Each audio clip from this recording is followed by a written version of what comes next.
welcome to the MyWhoosh Sunday Race Club with 4 race starts. We're going to start with our Category 4 riders, then 3, 2 and 1. Our riders lined up in yellow, that is our Category 1 riders. In green, our Category 2. In blue, Category 3. And Category 4 in red. It's Sunday Race Club. It's a Qualifier 2. It is Category 4 and we have 35 kilometres and 905 metres of elevation. And because the Sunday Race Club is the highest level of racing, because we are awarding such a big prize fund every single week, every month, you can jump on board, and riders are at different stages. A lot of the riders now on Sunday Race Club are racing for their position to be up there. They know that this is the premier race series on MyWhoosh. It is the series that pays money every single week of the year. Normally we have Emma's Exchange. We don't have Emma's Exchange available at the moment, and do you know why we don't have Emma's Exchange available? Because she's on world class duty. Category 1 at nearly 16k, nearly 18k for Category 2, nearly 19 kilometres covered for Category 3. And Category 4, your race leader, is fast approaching the 20 kilometre mark of the 35 kilometre. You can see a response here. Really interesting move. Paolo has gone hard on the front here. And I think Paolo wanted to get a little bit of a gap on the rest of the riders so that she's got a chance of jumping in with Gentili here. Paolo's kicking on here. So into the finish line she comes. Category 1, the fastest riders on the road. Catherine Fua in that polka dot skin suit. She answered every attack they could throw at her. She rode clear. Nobody could hold on to her wheel. Catherine Fua, your winner of qualifier number 2 on the MyWhoosh Sunday Race Club in November. What a ride!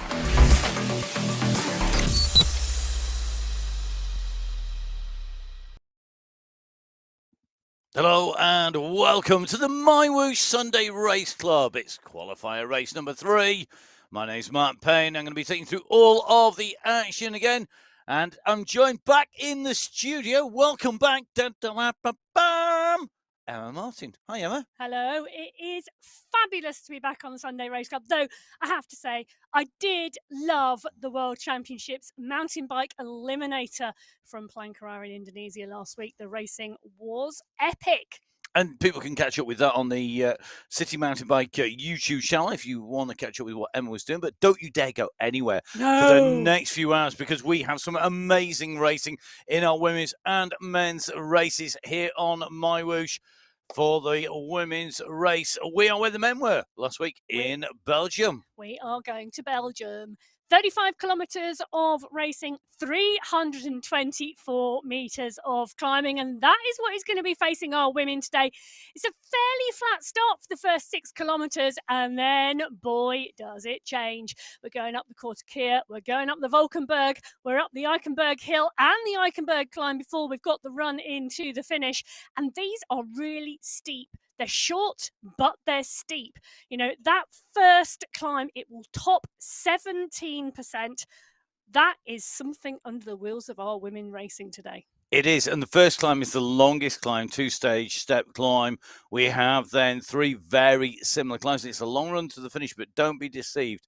As we come out into that finish, there is a nasty little kicker, which can separate out the riders on their way into the finishing line. Don't forget, along the way, we have 2 sprints as well. The sprints in the climb segments not counting for prizes, but they do count for those fantastic skin suits in either the polka dot for the climbers or in the green skin suit for the sprinters. And we'll see whether or not somebody's going to take that away separately or whether it'll be one of our overall contenders. Now, Group 1, the first set of riders away, will be our Category 4 riders. A stacked field here, including Salama Al-Kaibi, Grace Paolo, who we saw in action so strongly. You've been through the list, and it yet again doesn't fail to impress, does it? No, 18 riders on the start sheets today. And let's just say that this month has been a Myra Madeira and Maria Gill domination. Madeira has got 2 wins. Gill has 2 seconds. So it's going to be really interesting to see whether this course can enable anybody else to take top spot. And It's about getting those positions, being in contention, being in the fight. But this is such a different course because of the profile. Let's see who is going to take this out. So here we go. This is the start of the MyWhoosh Sunday Race Club. It's the start of qualifier race number 3, 35k, 324 meters.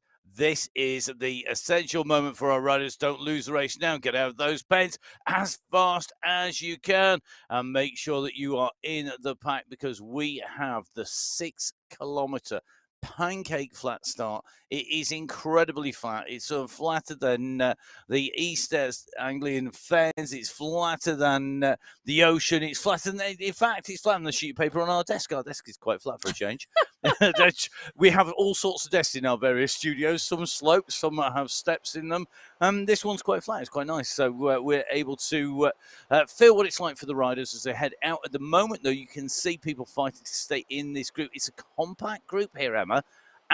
It's going out pretty quickly here, 36 kilometres an hour. It is really going out pretty quickly, and it's Moya on the front there, kicking over between 3 and 4 watts per kilo, really wanting to keep that pace high for some reason, which is a little bit surprising given the start today, but it's already caused a gap in the group. You can see on that shot at the moment, we've got 2 riders just off the back of this group, and then even further back, we've got a few riders off the back of the group completely, 12 seconds now off the back of that group. So a really interesting tactics at the start, and I imagine 1 or 2 riders really getting caught out today by the nature of the start in Category 4. Yep, really quick off the start line. You've got to be on those pedals, and that is one of the key tactics and the key techniques to learn. And it's if this was a story, the prologue part of the story is that warming up into the start line and the turning on to chapter 1, isn't it? Because that you've really got to roll up and hit the book running. And by that prologue, the start of the book, the start of the story is getting your timing, getting your power delivery correct. And that is absolutely key. Emma's just choking on the fact I've used an analogy to a real book. A literary analogy. A literary analogy, indeed. She's still choking on it. I know, while I choke over in the corner from amazement. Yeah, I'm quite liking the idea that, you open a book, you've got to be grabbed up by the first page, haven't you? Because otherwise, so many people throw those books away. Well, no one's throwing the book away today in this Category 4 race because it is settling down now, but it's settled down to a small group of 7. It is a small group of 7. We've got riders' distance. If you were racing this summer, how would you have approached that start so you don't get distance? Would you just have gone hard from the gun and worked on the fact that with 6K, you've got enough time to recover because it will slow down? Well, to be honest, I would probably have looked at the start on this course and thought it won't be too frantic out of the pen because we've got a flat 6K before it starts getting into the more, should we say, interesting parts of the course. However, someone has looked at this and thought, everyone's going to expect a really steady start. I'm going to change it up a bit and we're going to dial it up and change it, which is a really interesting tactic. And that is what has happened today in this Category 4 race. We've seen people shredded out the back of this group before the first 3 minutes of racing has been complete. So the group now whittled down to a smaller group of riders. And, well, there's 42 seconds now between first place and 12th place on the road. So whilst we are talking about words and literary, we haven't done this for a while. Emma talking about whittling down. We'll give you an explanation a little bit later on because we haven't done it for a while about what whittling means. We were quite aware we have new viewers, and not everybody, of course, has English as their first language. Some people are amazing and have multi-language skills. Now we're in Category 3. We're in with the next set of riders. The team from the hub zone are here. That's Gina De Grazia, Rona Tangilon in here. Golden Light is hitting Golden Light as always in the mix. And a good field of riders again in Category 3, Emma. Yeah, there are indeed 17 riders in Category 3. And what's quite interesting is there's a huge range of riders here. Now, 8 different riders in Category 3 have taken top 5 positions in the last 2 qualifiers in November. So that's 8 out of a potential 10, which tells me the strength and depth of this Category 3 women's race field. So Alza, Gentili, Ospina, Hino, Idzik, Arias, De Gracia, Tanglian, De Silva are all in here today. So category 4 on the way in through into town again as the category 3 wait to go. They're going to be making the way in very quickly. The Ghent City Sprint actually is 2 kilometres to 2.3k, so they're through there. You can see on the screen the fastest times up on the top left-hand side of your screen, a 29.891 from Myra Madeira, and that is the fastest time as away go category 3. So category 3 on the road. This is the second of our race starts. 5 minutes between each group, between category 4, 3, then 3 to 2, 2 to 1. That means that category 1 have everybody to chase out on the road, and category 4, well, they want to try and keep everybody off their heels. So you can see 50% of our race fields underway. Category 1 with just under 9 minutes to go, just over 9 minutes to go, just over 4 minutes to go for category 2. Category 3 on the road, category 4 well into town, and this vibrant city playing host to the MyWhoosh Sunday Race Club. It's qualifier number 3. Now, just flicking back to those sprint times, Emma, it's the sub 30 second 300 meter sprint. That's pretty quick. Myra Madeira holding that green skin suit on our screens as the sprint leader for getting the most points on the way through there as she goes through. And it runs 5, 4, 3, 2, 1 in terms of points, doesn't it? It does indeed. So the points are added up over the number of sprints. 2 sprints today on this course. Let me guess. 2 times 5, 9.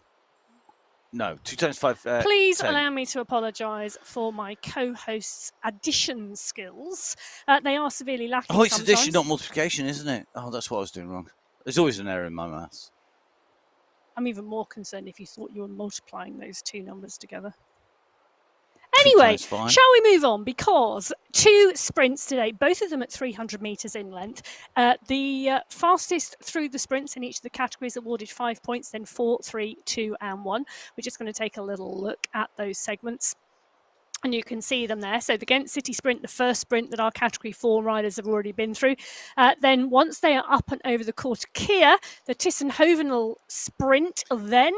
Oh, no, Tissenhovenmolen. No, Tissenhovenmolen. There you go then. I'll get you to say that. It's a windmill. I'll tell you what. It's a windmill. I'll do the addition. You can do the commentary. It's a grinding wheat windmill. Anyway, so 2 300-metre sprints, 4 climbs today. So 4 climbs are indeed part and parcel of those segments. So likewise in the sprint competition, there is also a climbing competition where points will be awarded. Now 20 points in total can be taken with 4 times 5. 20. Thank you. Okay, so whilst Matt continues with his early years maths, we move on to watching the women's racing. Category 3, Category 4, both underway now. A flat 6 kilometre... I'm getting the words out today. It's infectious, I tell you, maths is bad. Honestly, you are infectious. So... So the flat 6 kilometre start today. You can see the groups on the road. Category 3 here moving along nicely. In fact, I would say that is a much steadier pace from Category 3 than we saw from Category 4. Now, I'm old and have raced quite a lot. And for me, I always think it's interesting the way that the groups respond. We have a similar size Category 4 and Category 3 group.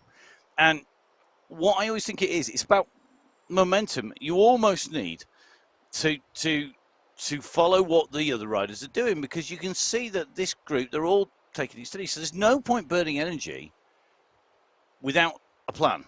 Well, it isn't indeed, but in this group at the moment, Driscoll is here, Gentili is here, Arias is here, Garcia is here, Hinault, all the riders we would expect to see in this group, you know, now going underneath the banner, signifying the start of that sprint. Now, don't want to give any spoilers away to anybody who didn't watch the men's race in Belgium last week. I would suggest you watch it, because this sprint, believe it or not, triggered one of our race categories into action. And it was done because they used the sprint as a decoy. They used it as a complete decoy. They went for the sprint, but instead of stopping at the end of the sprint, which everybody was expecting, They just went for it, and it caused absolute carnage behind. Well, it's because interesting, it isn't caught it? people out. We have been seeing the start of those tactics in the men's race where they have actually been doing that dupe to the pack. Interesting to hear that that took place last week on this course. Very instrumental in how the racing was run thereafter. I can really imagine it because, you know, they are 4K out. Well, these aren't 4K out. This is category 2, and they're sat in the pens at the moment. Grind My Gears, the team here today, alongside 24 riders in total on the start sheets. This is going to be really competitive racing. 9 different riders taking top 5 spots in the last 2 qualifiers. Who is going to take top spot today? Because they are all in this pack. Hadlock, Holweiler, Kokkonen, Gianti, Walkenhurst, Tokanis, Smithers, Sanchez, Montoya, Garcia, McAlpine. This is a big group of very strong women. And I'll tell you something, that's a strong pace gone out from the front. It's starting to settle down and settling down quite quickly.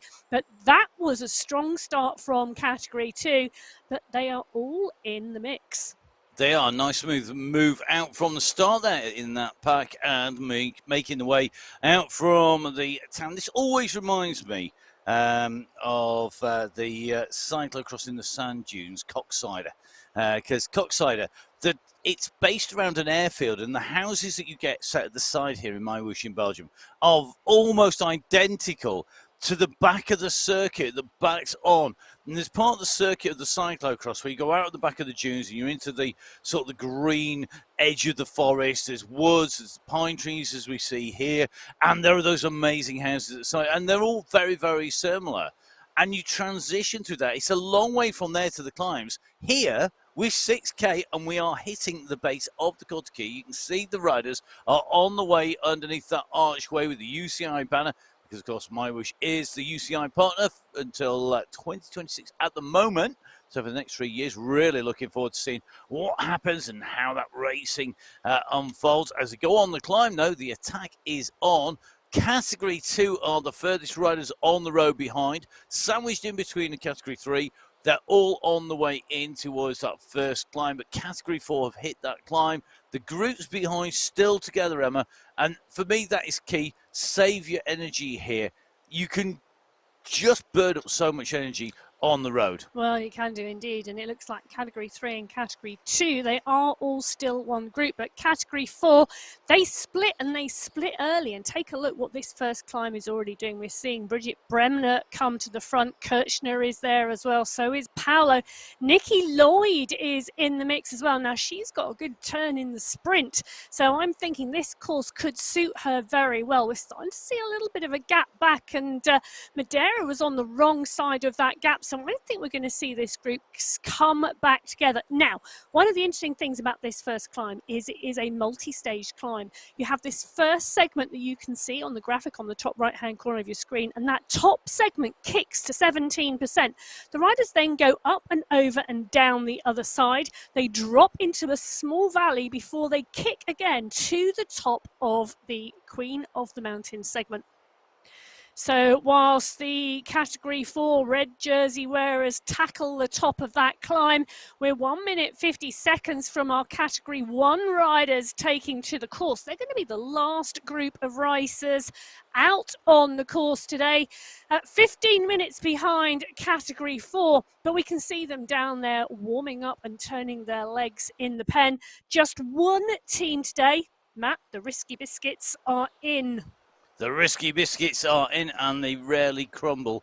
They are definitely the team with that ginger snap, with the big spring, that big explosion, that big power that can go. They've got strength in depth with BR Head, with Fua, with Koisonen, and with Kiara Donny, who is back in the mix, and we know is on great form. But do not discount any of the rest of the riders. Sony had a great race, really going further in. We've got some new riders in here as well. I'm going to let Emma go through those. Once we got our riders out and away, particularly impressing me, though, last time around was the climbing abilities of some of the riders who we maybe don't expect. Now, I'm not going to name names because I don't want to pick on a rider and make them think that I don't think that they're any good, because it's not true. I'm absolutely in awe of all of our riders.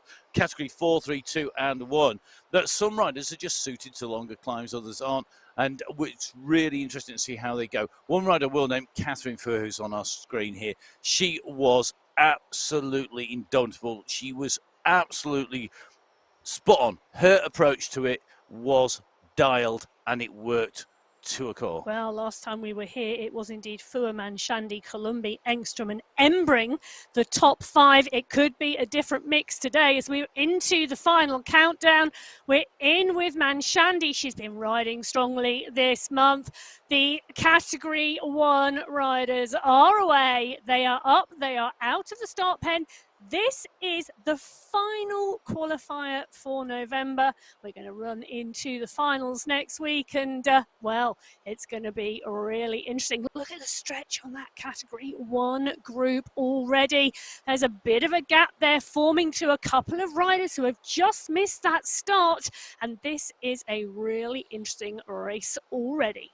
So one of those is actually one of our new riders, Sophie Giovanni, who is just a little bit further off the back of that group at the moment. And that start can catch people out being there. Getting the prologue, to go back to an early conversation, correct, understanding exactly how it's going to play out. Now, that can be by watching some of the footage. Don't forget, you can watch back on Twitch TV. It is MyWhoosh Live on Twitch TV, or, of course, on YouTube. Please do subscribe to both. Really do appreciate it. It helps us continue to bring you that coverage. The more of you that subscribe, that like, that hit the button and interact, the better. Now, Category 4 on the climb, Category 1 on the way out from the pens. Yeah, well, I'm loving this literary reference today, Matt, because I'm thinking this nature of this book, multiple stories interwoven to a finale. It's quite a good one, really. Well, talking about making it to the finale, our Category 3 riders are literally about to start the Qualifier climb. Category 4 are a little way up the road, coming to the first summit on that climb, and in fact it is Bremner who is pushing on whilst our Category 3 riders hit the base. Now take a little look at that Category 4 race there, Matt. That was strung out all the way down. Is this Category 3 race, Phil, going to be strung out in the same way?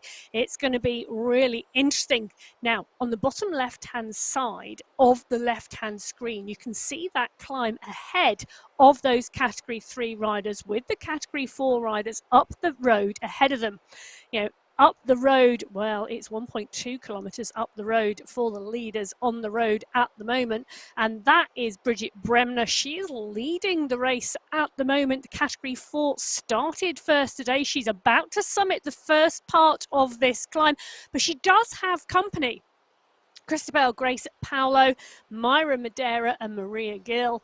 Well, those last two names are not any surprise. They have been dominating this Category 4 race. Georgina Hyde, 6 seconds back. Nikki Lloyd, 11 seconds back. Moya is there as well, and so is Kirchner. So it's going to be interesting to see whether these leaders ride away from the group.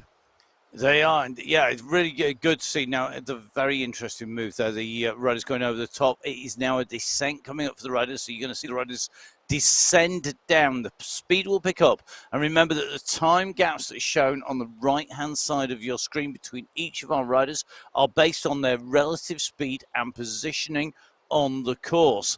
They are not based on a fixed point time check through a particular point. So it doesn't reflect what time somebody went past the MyWhoosh black flag on the left-hand side of the course, and then what time after somebody else went through. It's a basically taken, and it's an extrapolation of the calculation between relative speed and positioning. And that is what gives you those time gaps. So they will move up and down, particularly as we go over the summit of the climbs or as we go up into a climb. Now, that's a little bit further down the course for our Category 1 riders. We're starting to see people being detached from the back of the bunch as we come in to Ghent. And we're going to make our way into Ghent City, into the fortified historic town here. Then we're going to work our way around. We head out towards the canal a little bit after our sprint. But this is the first time we'll get to see all 4 categories having gone through the sprint. The moment, the fastest time, I think, is with the Category 2 riders, and we'll get a little bit more detail as there's a move on the front. There is a push, so there we go. Category 2, the fastest time so far, 27.848. That's the fastest time to beat, and this is live. So As we go through the sprint, the riders are diving through. That time will come up. Now, you can see that there is a big difference there. Davidson going through half a second through faster, and the race field there containing some really big names like Emily Mabin a little bit further back. The yellow jerseys of Category 1 making the way through. Now, we saw Bassoni there, I think, push on really strongly. Dagan Mashandi also doing the same. It's a very fast-moving group, and as we take a look at the screen, the question is, how fast is it moving relative to anyone else? Dana Davidson is shown still as the fastest time. Emma, the times through there, Dana Davidson, fastest time, Category 2. Which tells you that the Category 2 riders were moving faster than Category 1. Yep, and it does happen, and often this is about race tactics, and it's about how the race is playing out in each of those categories. We've said there's been some very different starts today in this women's race. Category 4 went out hard and broke the group really early. Category 3 and Category 2 a much steadier start, and we've seen that, but Category 2 still all together, but the size of that group benefiting, I think, in Category 2, the pace through that sprint. Now we're seeing Rona push on here in Category 2, but the pack are quick and fast behind, and you can see them moving now 6.3 kilometers, and this is the climb. They're at 5.6% at the moment, so it's a steep start, but it gets steeper. Yeah, you're running gradually. About 30 seconds ago, it was at 0%. It was moving up at 1.5%. It went through 1.3, 1.5, 1.8, 2.3. There's a little step to 6, and then it climbs and steepens again as it goes through.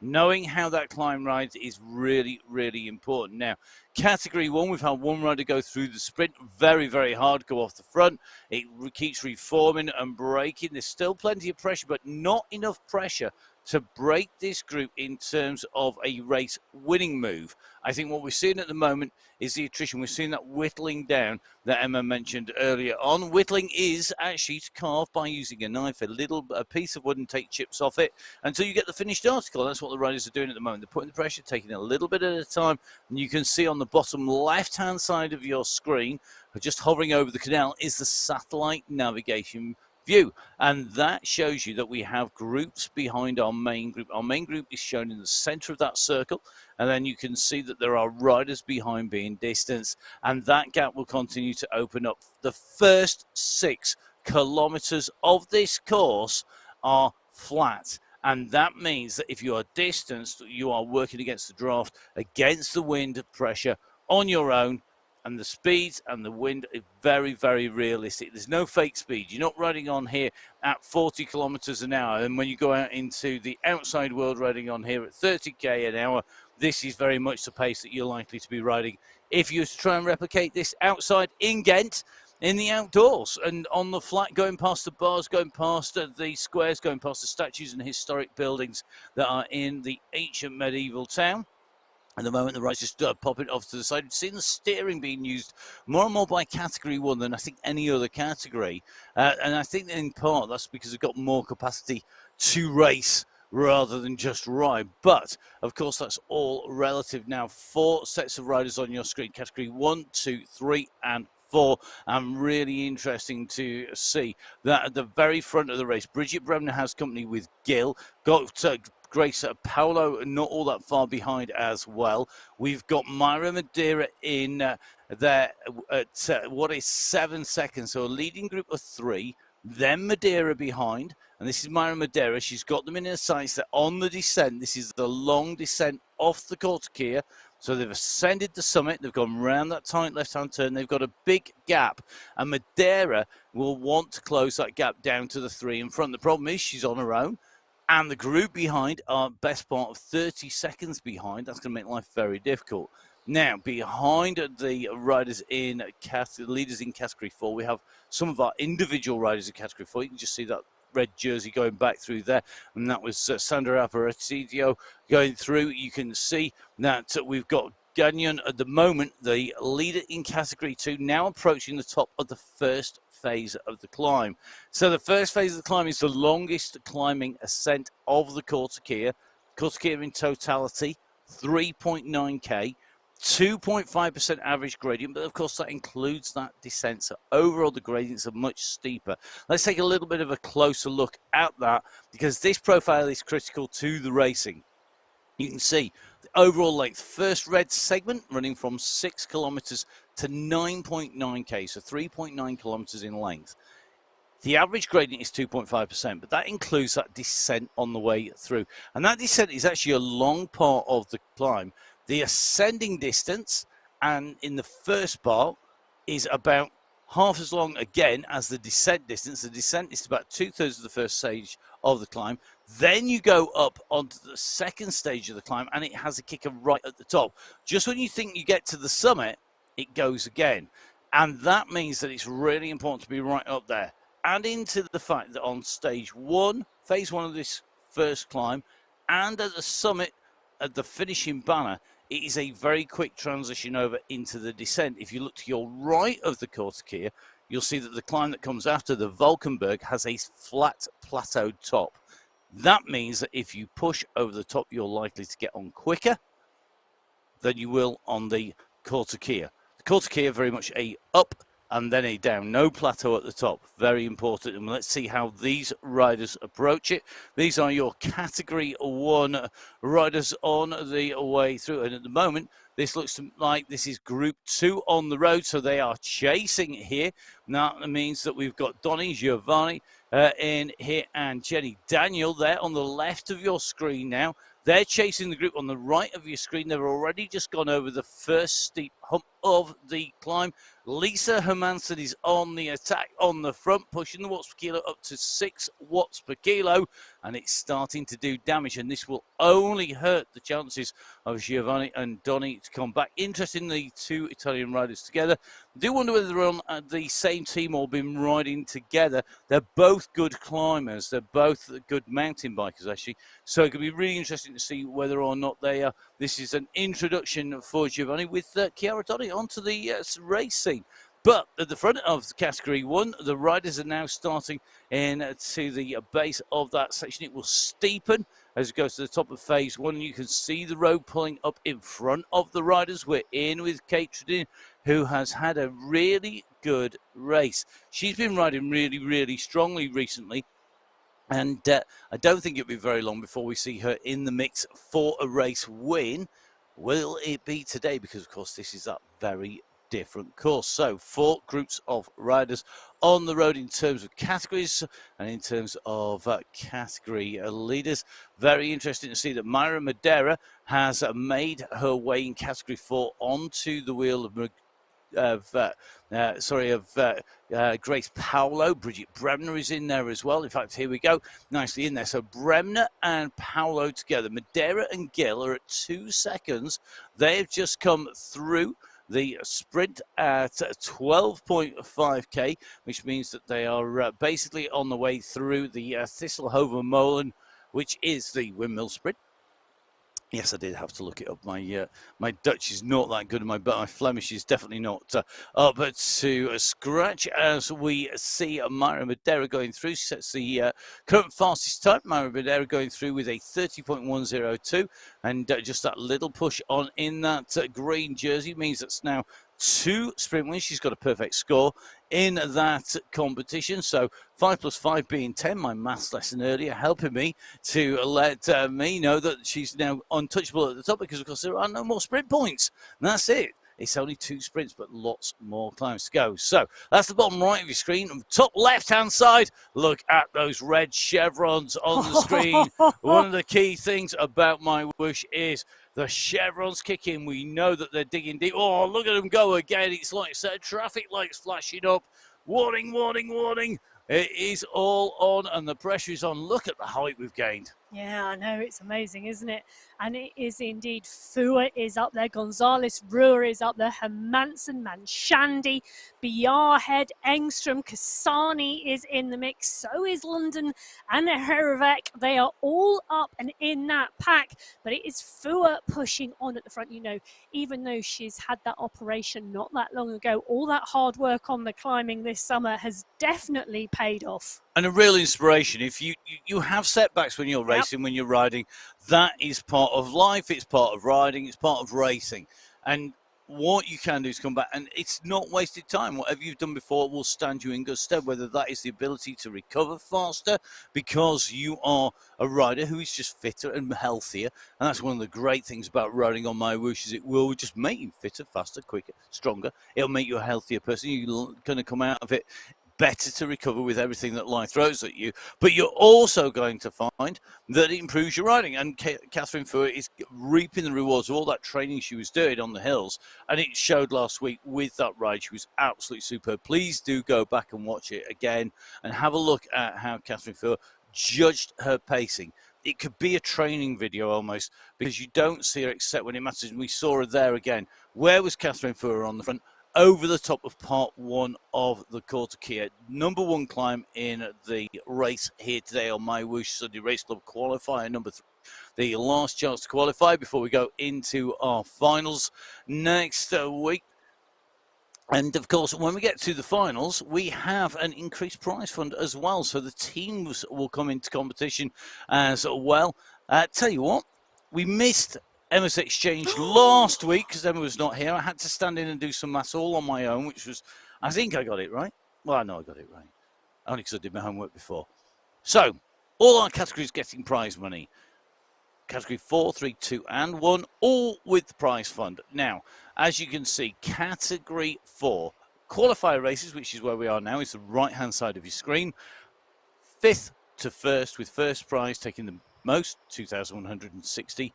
AED. Next week, this is why we always keep on banging on like sort of record about the teams, the team price goes up. Now, in the category 3, we have 3,600 AED for first.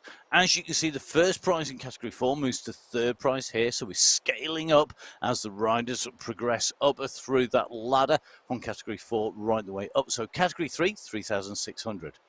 That goes into third place in category 2 as we move up to 6,000 AED in first place for category 2. And next week, the team competition will add in not just the individual classification, but also the team competition, 30,000 AED. But when we go to the Category 1 prize money, well, they are the fastest. They are the ones that are regarded as the top of the tree, and they certainly have the most prize money. 5th place, 2,000 AED. 4th place, 4,000 AED. 3rd place, 6,000 AED. 2nd place, 8,000 AED. And 1st place, 10,000 AED for the individual win.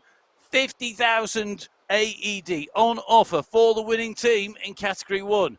So if you're a rider, if you're a spectator, get on your bike, get on MyWhoosh, get those teams dialed.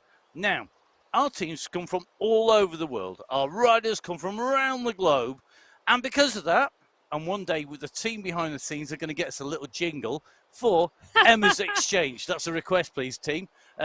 Can we have a jingle for Emma's Exchange? Not that. Okay.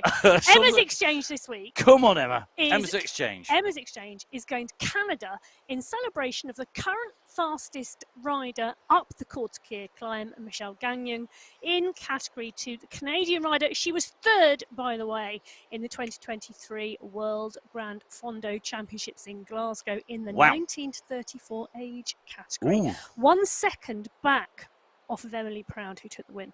Blimey. Anyway, so we're going for Canadian dollars. We are going 10,000 AED is indeed 3,735 Canadian dollars. And look, there she is. How many? Whoa. Slow down. How many Canadian dollars? 3,735. You know I'm not good with numbers. You need to say them slowly for me. That is some big sum. And remember, of course. But I understand she does live in Belgium, not in Canada. Does she? So this is home ground for her. That's interesting. I bet she's ridden on these climbs as well. You see. So wherever you are in the world, don't forget, at some point during the course of the coverage over the year, we're going to aim to try and cover your nation, so your currency. So whether you are going to be at home spending your prize money, or whether you're going to do the smart thing, which is go take a trip to the UAE. It is an amazing place, astounding place. There are so many bikes. I'm going to talk about this from a bikey point of view. If you go out there and ride, it is stunning. Not only are there the amazing climbs like the Jebel Hafid, the Jebel Yays, there is loads and loads of times to go out and ride, out and round everywhere. And if, like Catherine Fu, you're a good climber, you can go to the Jebel Hafid. These are your times of the Kortekeer climb. She's the fastest climber up there. Yeah. And look at the gap up there, 2.44 seconds. Now, it is a long, long way to the finish from the Kortekeer climb. The top of the Kortekeer climb comes just shy of 10 kilometres into the race. You basically got 25.1k from the summit if you are solo, as Catherine Fu soloed over the top with the fastest time. Behind, though, look at that. Look at the number of riders that are within 3 seconds of her. Yeah. Madana Degamashandi, Dorothy Gonzalez Ruhr, Ursula Kasani, Marlene Bjarhed, and Cornelia Engstrom. If those riders get together, that would be a leading group of 7. Yeah. It would be brilliant, wouldn't it? And take a look at that. That seems to be exactly what is happening. So Fua has company. Fua, Engstrom, Bjarhed, Kasani, Manshandi, Gonzalez Ruhr, all in that group. And there's another rider just slightly off the back there who it's going to be interesting to see whether they can slot in as well. So category 1 now. It is indeed a much smaller group. It's 1, 2, 3, 4, 5, 6 riders at the moment. Busoni just not on there yet, but she's coming. So that is going to be 7 riders leading the category 1 race. So the group's starting to come together. Busoni makes contact. Van Hove, Larsen and Co. Currently at 14 seconds behind. Remember, of course, those speed and time calculations that give us the time gaps will vary those times as they come in and through, dependent on that terrain. Going downhill, you're covering more distance because you're traveling faster in the same amount of time. If you want the lesson on the maths, go see Emma. Don't ask me. It's very, very complicated. However, what isn't complicated is a race situation in category 1. The first climb has split the groups. The chasing group behind our leaders are on the left-hand side of your screen, amongst others. And there's some big names in there. Lisa Hermansen in there. We've got people like Van Hove, Erehek, Larsen in there, Kalman. These are riders who we'd often see figuring in the race action towards the finish, but this course profile throws it all up in the air and it lands in a much more random manner, and that is because it is a real shotgun of a course. It is boom, rest, boom, rest, boom, rest. Well, it is indeed, and after this descent, Matt, we've got a short run in before we then hit the next 3 climbs. Now, Matt, you have indeed raced many national hill climbs in your time. Yeah. You've got 3 short, sharp, steep climbs coming up. What would your tactics be? I would, well, at this race situation now, probably very different from what they would have been at the start of the racing. So we've gone up the Kortekeer. Let's presume I was lucky enough to be in this breakaway here, and I had legs to be in this breakaway here. I would now be looking to sit on that group as much as possible and ride at a tempo below maximum so that you are recovered, but to keep it hard enough so that you knew that I could put in an attack. So what I wouldn't want to do is have everybody rested. I wouldn't want everybody rested. I would know going into these climbs, they're so short, 1.3k for the Valkenberg, it's 1.4 for the Eichenberg Hill, and it is 1.6 for the Eichenberg climb. For me, the key thing here is do not put too much effort in. You can see as these riders come in here through the sprint, you can see the windmill sprint here. All the watts per kilo are very, very similar. Nobody's going up. And you've got Larsen in here, 146 beats per minute. Erehek, they're chasing riders. The leaders are not in the top section. So what they're doing is they're resting to keep it hard enough to keep people working and make sure they were working. I'll be looking at who is in there. And then as we come into towards the climb, get towards the back of the group, use the fast section coming in to go through and aim to hit the front at the base of the climb, literally the second you hit the base of the climb, and then it would be all out to the top. So you would attack at the base of the climb rather than push on at the top of the climb? Yes, because I know that for a 1.3k, I could hold a hard pace for the full 1.3k. If I was somebody who is a more sprint orientated, I'll be holding on to the top and then trying to use my sprint over the top. If I didn't have the power, if I was a long distance climber, I would want that to be a steady pace. I wouldn't want that injection at the start of the climb, because that injection of pace at the start of the climb would tempt me into going into the red. And we know that a climber who's good at a longer climb is going to then, once they've gone in the red, they're not going to recover as quick. The key to this course, particularly when we go into climbs 3, but particularly 3 and 4 together, this climb as we go in next for category 1 is the Valkenburg. Now, you hit that, you've got a long flat, then you hit the 2 climbs after. Key thing for me is when you go onto the Eichenberg, attack, rest, get your recovery in. You would have to sprint over the top. That's kind of a given. But you would attack at the start, because at 1.3, 1.4, 1.6, you can hold a really hard power up for that length of climb. We're not talking a climb that's a 20-minute, 30-minute climb. And that's really key. Kick it really from the go. So that's going to be critical. Let's just take a look at this running. I think probably a better look at what I'm trying to say. So you see the Valkenburg. Just as you come into the Valkenburg, there's a little dip coming in. Use the little dip to go accelerate from the back of the pack to the front. Kick as it hits the red zone. Straight up the top. Over the top, job done.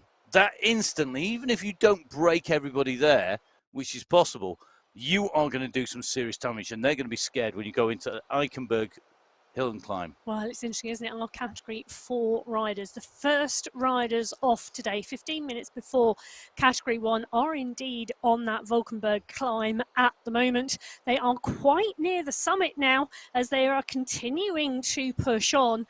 You can see here it is 2 riders clear. So, well, actually, look, there's third, because Gill, she's not that far back. So Bremner continuing an outstanding performance on these climbs. Paolo and Gill, the 2 riders chasing. Yeah, and one of the things you notice here is you can see it top right-hand side of the screen. You're looking at your screen now. Look at the top of the course here. If you're looking at this, you're going, right, okay, it's flat at the top. You're going to get a regroup here. So your first attack that you put in, this is why you put it on the Valkenburg. You put an attack on the Valkenburg, you're going to get a regroup. You can't expect it to break here, but you're just doing damage to everybody else by attacking hard there.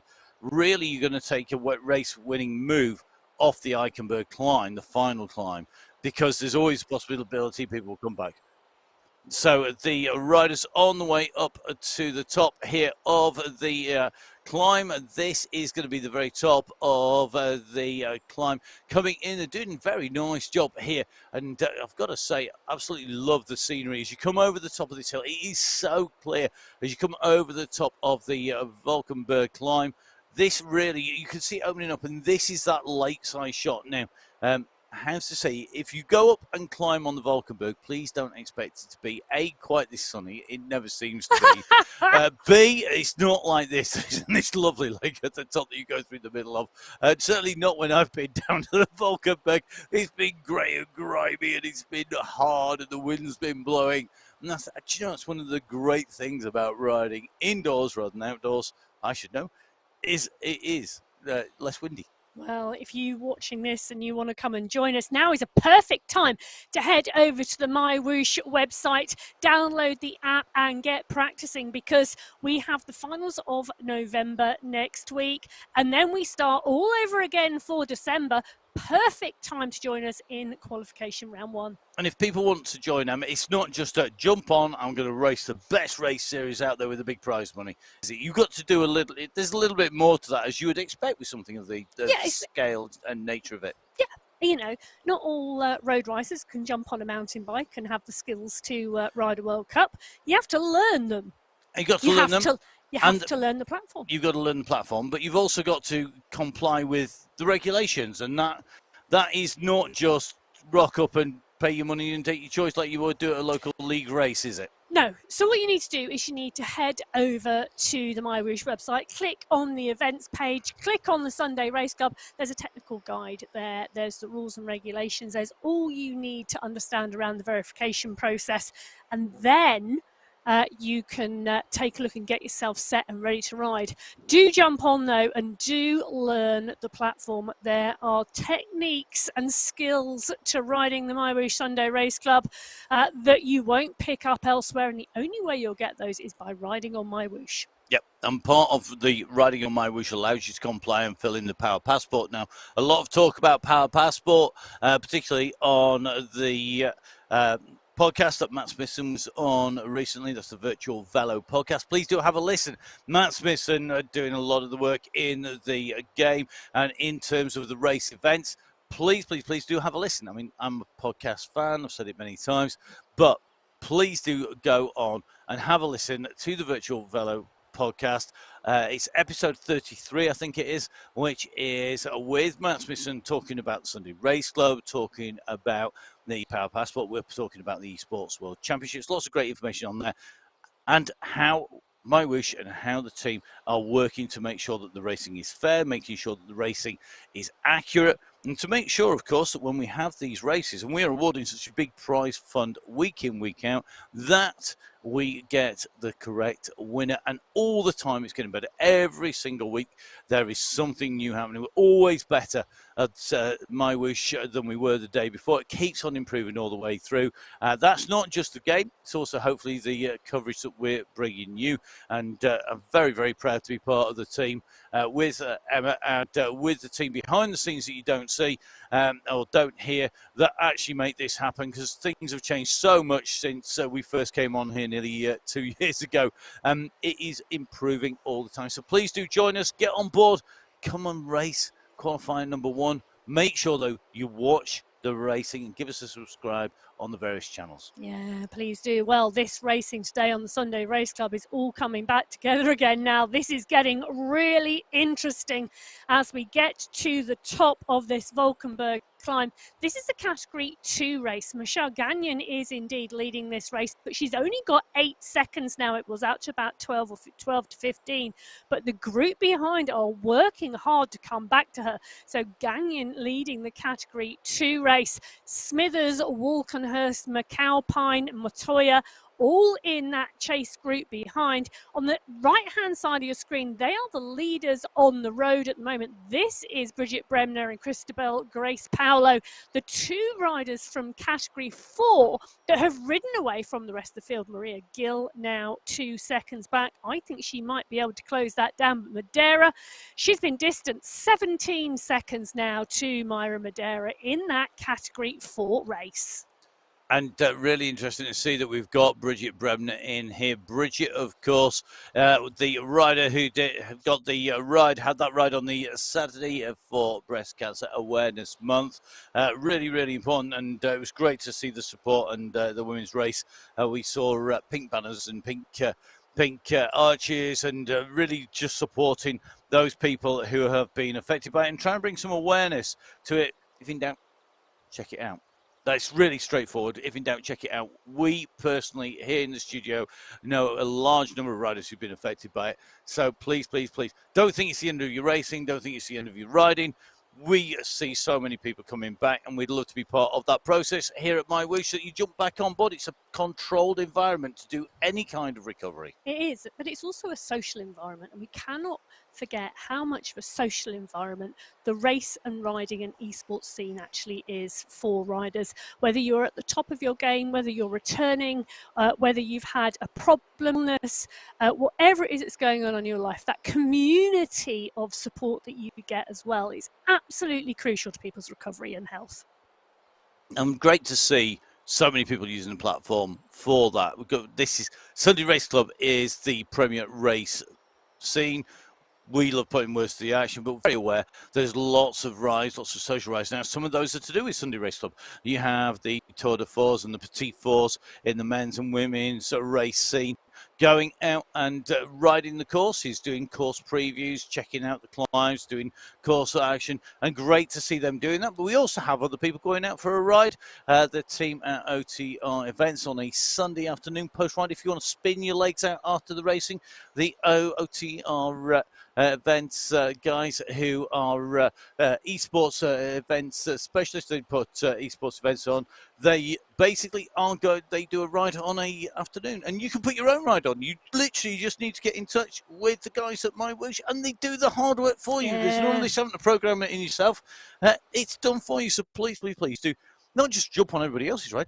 Put your ride on, and if you're doing that, let everybody know, because it is a social thing. So tag in MyWhoosh on Instagram and on Facebook. Tag in Biking Emma on Instagram, and tag in Matt Fix the Pain across all the social media and pretty much every platform I've ever been on. Please do that, because we'll put it out there. We'll share it, retweet it. You might even get one of us jump on your ride. It does happen. We do try and get on as many rides as we. Although I did take advantage of a couple of days of sunshine. We're not blessed at the moment in France with the same weather that is currently bathing the United Arab Emirates. However, it's certainly sunny in Belgium, because Nelly Larson with the fastest time with Van Hove. Really interesting to see. Look at the times on here. What is this telling us here about the climb? Well, it's telling us that actually the fastest riders on the climb are the chasers. They are. Larson and Van Hove took 5.5 seconds out of Gonzalez Ruhr, 6 seconds through to about 6.5 seconds out of all of the riders in the leading group. So the leading group on the road on that time alone lost 6 seconds from their lead. Now, that could be telling later on, because that either means that the group at the front have messed up, or that they're coming. Larson right in the mix of that group on the left-hand side. Is Larson now into this leading group? Because Van Hove was coming. Yes. Have they made contact? Well, we will check on that in a moment, because currently we are in with the leaders on the road at the moment, and Maria Gill has caught back to Paolo and Bremner.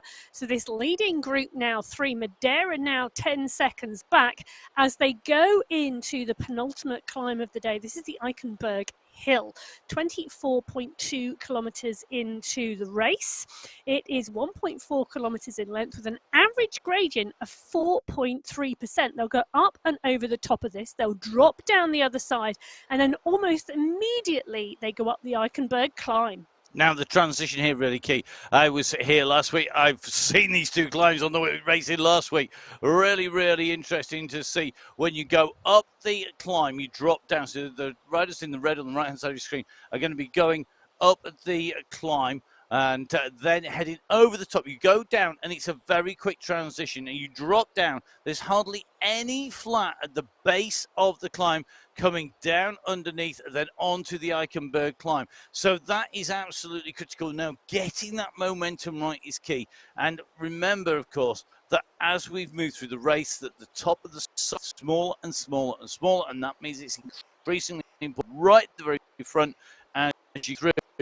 So it looks like we've got 8 riders in our leading group. Larson has indeed caught, I think, due to the coming through on that climb, making her way up and bridging across the group. She's got herself back into race position. So great riding there by Nelly Larson to make contact. What's going to be very interesting is what happens behind now in terms of riders. Amelia Van Hove is also in that group. It might be 9 riders, in fact, in there. I'm just doing a double check. Counting skills not always. Van Hove is in there too. Wow, so Van Hove has made the junction with Larson. Their climb that we saw, that climb result on there, and that's why we talk about it being a snapshot, the climbs and of course the sprints, because although it's bragging rights and the jersey prizes that are available Sunday Race Club for the sprints, they're important for us, certainly looking at where those riders are, because they're so instrumental, particularly those climbs in how the race is ridden. Now, really key here is the so 21.9k covered for category 1. They're now off the descent from the Valkenburg climb. This is a relatively long stretch in. This is just over 3k, just short of 4k into the Eichenberg Hill. So this is the time where a lot of people looking at each other, thinking about what they're going to do, because they've worked hard, they've brought the leading group down, but it's still basically 9 riders. It's pretty substantial. Not quite into double digits, but it's close. If you were here, Emma, on the run-in, what would you be doing? Because you have different riding Oh, I know. You see, this course really would not suit me at all. You know, I would probably look at this course and go, "Oh, have I done my 2 qualifications already this month?" I have to say, Emma, that's very honest of you. This really. So come on, tell us why your riding styles. I'm a more sprinter than die rider. You're not that. No, I have to very, very carefully manage my heart rate because I can literally sit around 3 beats below my maximum for a very long period of time, but it gives me instant pace. The up and down nature of this style of racing really riders who would push too hard at the bottom and blow, and I would blow big style, and then it would take me about 3 or 4 minutes to get my heart rate back down before I could go again. And by the So this race route, Master race route, Belgium, suiting a punchier rider normally, but we see great able to do that, and we see that in the women's race field, in the classics, outdoors, we see it in mountain biking, we see it here on MyWhoosh, on the indoor riding, as you can see well on the way at the moment, just in the way in towards the climb. You can see the next climb coming up on the top right-hand side of your screen. If you've not seen the setup before into MyWhoosh for the first time, then do make sure that you have a look. It's looking pretty good at the moment, this group coming through. Yeah, it is indeed. Now, this category 1 riders, this is a leading group. We've got Engstrom, Kasani, Gonzalez, Rua, head. Fua is in here as well. Van Hove is here. Larson is here. Riders leading the category 1 race. And well, you can see on the top right-hand side of your screen, they are about to come in to the Eikenberg Hill. That is at 2 kilometers into this 35-kilometer race. They will go up and over Berg Hill. They will on the side. They're up and over Berg climb, which can give them a 6 run into the finish. And other than one short steep kicker, it's a pretty flat run-in. My money is on the Eikenberg first. If there's a chasing group, I don't know whether they're going to catch. No, I don't know whether they're going to catch. It's really interesting now. So let's see how they're going to go as they make the way in to the climb here. This is the UCI banner in front. This is the key part of the climb. You're going to come in now. Remember, when we hit this at 20.2k, we have just over 10k to the finish, just over 6 miles. Now, here we go. Eikenberg Hill onto the start. This is where the riders know that these 2 hills come in quick succession. From the base here at 22, we go to 27.4 to the start of the next climb at the top. There's not much distance. Well, one thing, we've only got 5 riders over the top of the Eikenberg here as the crashes. We've got the leaders in category 4, the leaders in category 3, and the leaders in category 2 have all just gone up as our category riders come into the bottom. That tells me there's around 1.4 kilometers separating our category 1 from the lead, all the other categories, which are together now as we get towards the end of this race. Yeah, really interesting is that the whole race comes together. It's about Sunday Race Club. When we changed to having all going at the same off separate groups, it really did change the racing. Now, the category 4 riders certainly on the road leading this out. There are 4 riders clear at the moment. Madeira's still the chasers behind, but she's distanced by Bremner, Paolo, and Gill on the right of your screen, and they've just come through the transition from the Eikenberg Hill, and they are now hitting the Eiken climb. So, first group of leaders right of your screen are long leaders, but they are the category 1 are on the left-hand side of your screen. Sandwiched the leaders of categories 2 and 3, and see them on at varying stages of the road at the moment. And as they dropping down here, you can just see that category on that descent, they're at 73 kilometers an hour. are indeed, and that in that category 2 bunch leaders of the 3 race, 26.9 kilometres. The leaders of category 4 are 27.6 kilometres, 600 up the road. Category 1, well, they are to hit 25 kilometres, so they still have a bit of work to do. They do, but it's starting to be put on. The pressure's coming on. I just saw those knots go up to the 5, 6 per kilo. You can see Fua pushing at 5.2. Move over the top by Gonzalez. Ruggen drops back. It's Fua who's the pace, and I think everybody else is trying to hold around in Fua at the moment. She's not always the rider at the very front, but I'll tell you something, she's really strong. So Madonna Dega-Mashandi is on her way up the line. Yeah, she is indeed, as she continues to push, and she's pushing on at the front of this group. Manshandi's gone with her, so has Fua. Is there as well as they continue to push. So let's take a watch of the riders as they make the way around.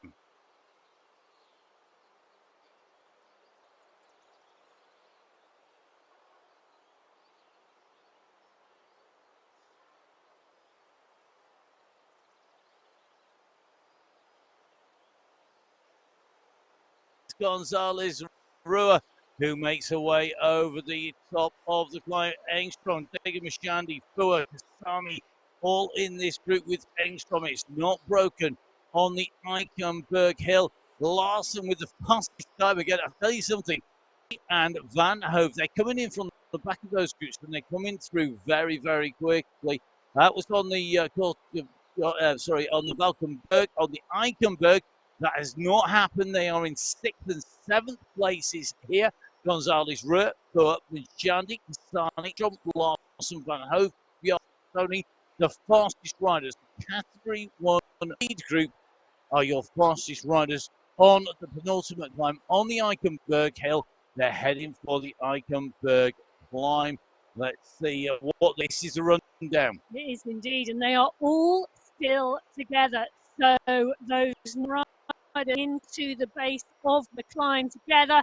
They've gone up and over the top together. They are now running into the next climb. It is going to be interesting because this is the last climb today. 1.6 kilometres with an average gradient of 4.7%. It's the top of this climb, it's the drop down, and then the run into the finish.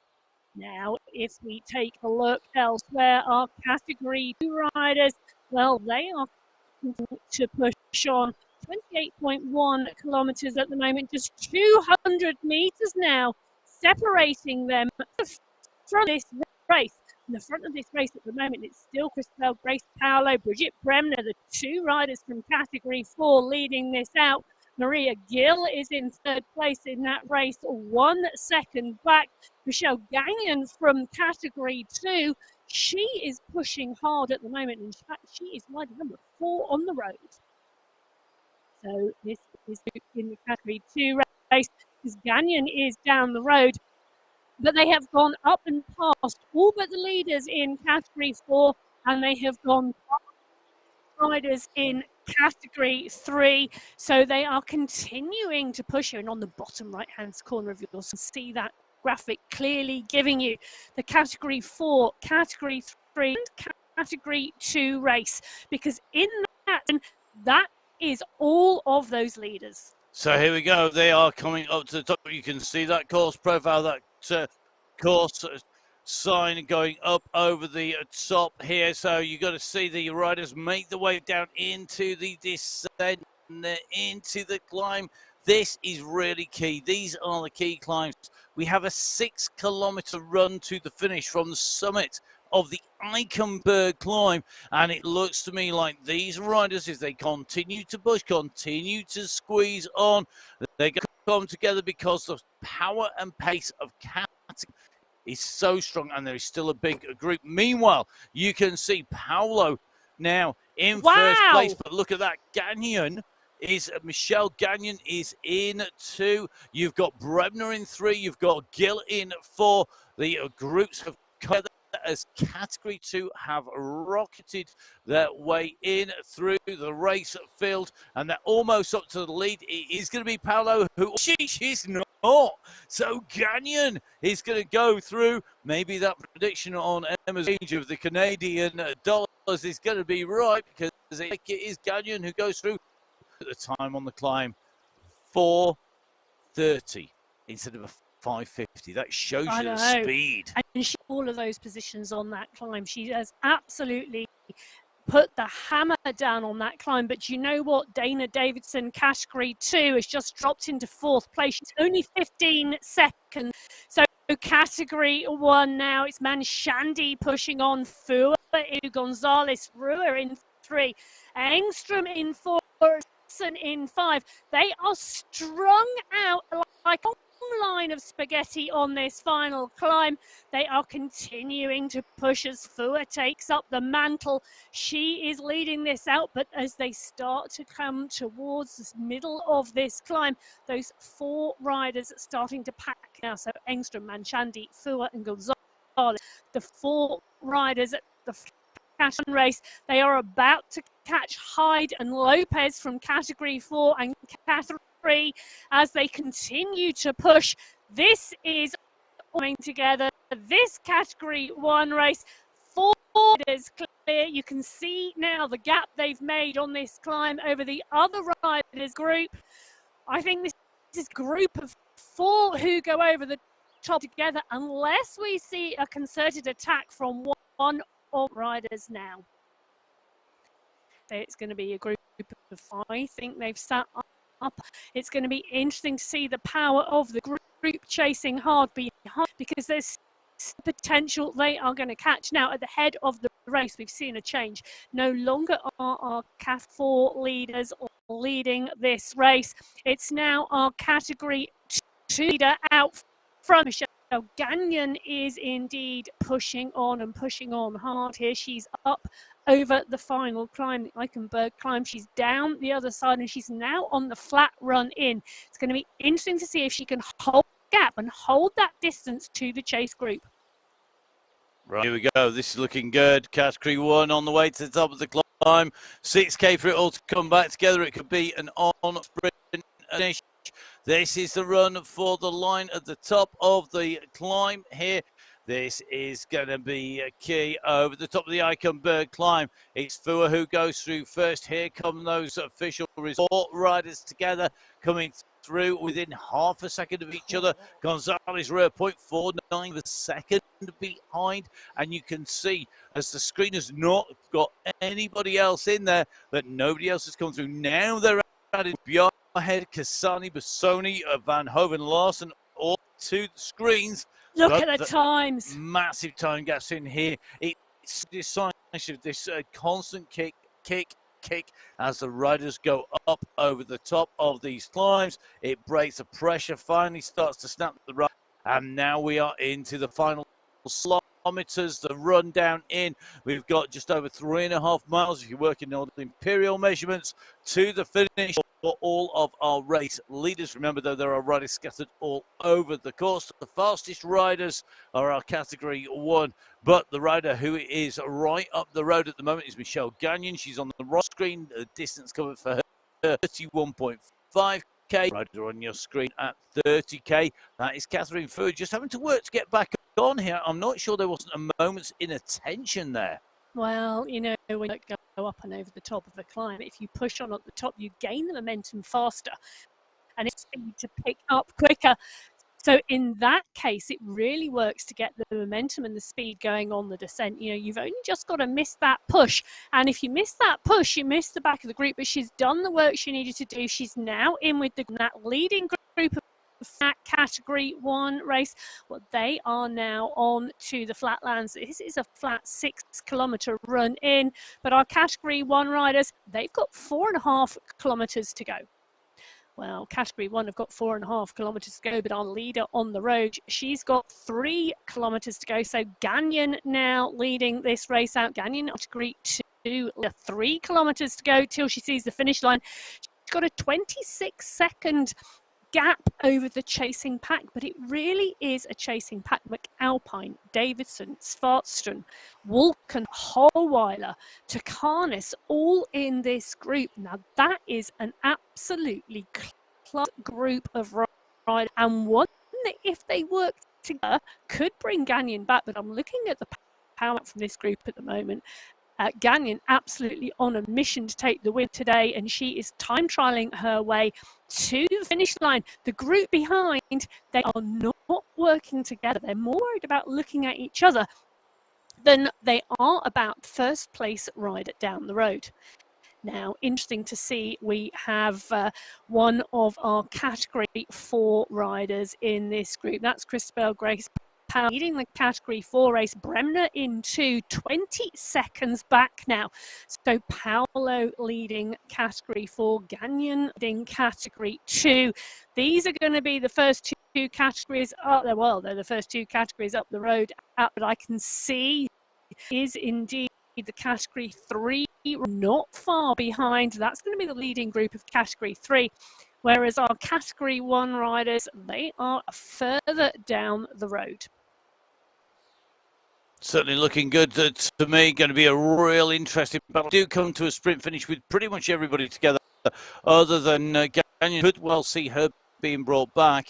Then we will try and give you all of the race results and try and call everybody over the line. Apologies now. It's a pretty tricky task when everybody comes together. I have to say, the way this is coming together, Emma, we've got faster riders coming through. They're picking up below them. So they're picking up category 2. They're picking up category 3 and 4 if you're category 1 riders. And if they can stay together and hide in the draft, that is going to take them through. That is going to aid them. And that is going to push through and keep really in contention, come back into contention. Yeah, completely and utterly. It is indeed one of those things that happens with these staggards as the faster riders come from behind. If you are able to make the most of sticking in a draft and jumping on a group, particularly when it's on a flat set, very, very difficult to do with the faster, harder, more higher powered group of riders on the uphill. But on a flat section, it is possible. So the timing is critical as to when you get caught. And looking at the gap, I mean, Gagnon's got 39 seconds or so. It's hovering between there and about 40. It's not really going anywhere fast. The distance is coming down. We're at 33.7 and 35 kilometers covered for Michelle Gagnon. She's absolutely flying. It looks like she's got it under control. The group behind, I think, are looking at each other. You look at the power, you look at the numbers, you look at the what's being kicked out, you look at the dynamics of the group. That is not a frantic one long line. Everybody drilling it at the front, taking the turn and hiding, then drilling it on the front. What is really interesting for me is who is not benefiting maybe as much as she could is Grace Paolo, who is in that group thinking she's going to get a fast ride. And it's not that because they are all looking at each other. They are indeed doing that. The group is too big to chase, I think, because they're all too busy looking at each other for 2nd, 3rd, 4th and 5th. And I think that to some degree, we've got a little bit of the same going on with the leaders in category 1, as we've seen here in this group. This is this group of category 2 riders. We've got Christabel, Grace Paolo in here. Now, Grace Paolo, of course, is not going to be able to produce as much power as the guys in front over the whole race distance, because otherwise she'd be in this category. However, she's managed the catch. Stayed in with them as they've caught her. She's powered up and she's got in. We see her do this, and she's really, really good at jumping in. She's now going to sit and hide as much as she can, but she's maybe not sure she's going to get caught, though. I should be clear. Yeah. As we've seen Gagan clear. Yeah, I think she will stay clear, but let's just remember she did start 10 minutes ahead of the category 2 riders she is with at the moment. As we can see now, this is Michelle Gagnon. She's got 400 meters to go. She is 46 seconds clear of the chasing group. This has been a really dominant riding cash. It has, and she's working very, very, very strongly here. No problems. The 6 was because I tell you something. She looking very strong on the way through towards the finish. We've got this rise coming in, and it's going to be tough, but look at this. It is an absolutely blistering ride. She comes in to the finish here on the MyWhoosh Sunday Race Club. It's Michelle Gagnon who comes through to take the win. Here, qualifier number 3. Oh, it's going to be a cracker next week in our finals. It is indeed. So Gagnon takes the win, but there's a kick coming from behind because this is the chase. This is the race for second, third and fourth, and it's Fodstrom that's actually pushing at 9 watts per kilo. Davidson is side by side. So there's Sweden versus Australia at the moment. They are kicking and kicking hard. I think it's going to be Anna Fodstrom that takes 2, Dana Davidson that takes 3, and has come for that race. We drop back into category 1. They now have 1 kilometre to go. So this is it, the final 1,000 metres for the category 1 leaders. Who's this? Reminder, Fur is there in the polka dot skin suit. She's who has taken maximum points on the climbs. You've got riders in there like Larson, who's got the climbers. He's got the sprint, but I think realistically this could well be Mandy's run for the line. We know she's strong. We know she can push. Can she hold him off? Strom is there as well, and I think this is going to be realistically someone out of these leading 4 riders. Who will it be? Time to see. They've got to get this timing right. It's a tricky come round. 500 meters to go. You've got to get the timing right here. You want to kick. You want to push at the right time. Gonzalez rear winds it up, but now the kick goes in. Engstrom is the first to blink. 7.2 watts per kilo from Engstrom, who uses the side of the line there. She goes down the side. She pushed herself steering over to the left-hand side. Goes Fu in the gap. Or has she? Here comes Gonzalez.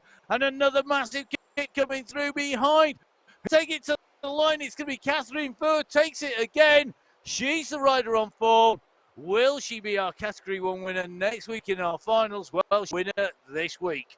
So Fua takes first place, Gonzalez Rua second, Manshandi coming in that sprint, Engstrom coming through for fourth in the Category 1 race. In the Category 2 race, Michelle took it from Anna Svardstrom, from Dana Dayton. In Category 3, it was Aileen Francisco de Silva, and in Category 4, Christabel Grace Paolo. Round of your winners. Don't forget the real screen are live. You can catch up with them live on the website. MyWhoosh, it's www.mywhoosh.com. Congratulations, Catherine, another win. It's been an amazing racing. All those results available. Remember, they're live at the moment. They'll be unofficial at the end of the race, and then they will be verified, and those will be the final results. So it's been great putting words to the action here today. My name's Matt Payne. You can follow me on social and across pretty much every platform at Matt Fixer Payne. I'm here with Emma Martin. Emma, where can we find you? Well, you can find me at Biking Emma on Instagram. Do get in touch. I do love to know what's going on. Indeed, we always love to see what you've been getting out of the scenes, and Emma and myself will be grabbing a quick break. Please do join us a little bit later on, not all that long till we go to the men's race. That's going to be coming up in about 30 minutes time. If you're watching live, thank you very much. Please do join us for that. But in the meantime, from Emma, from myself, from our riders, thank you very much for watching. We'll see you again soon. Goodbye.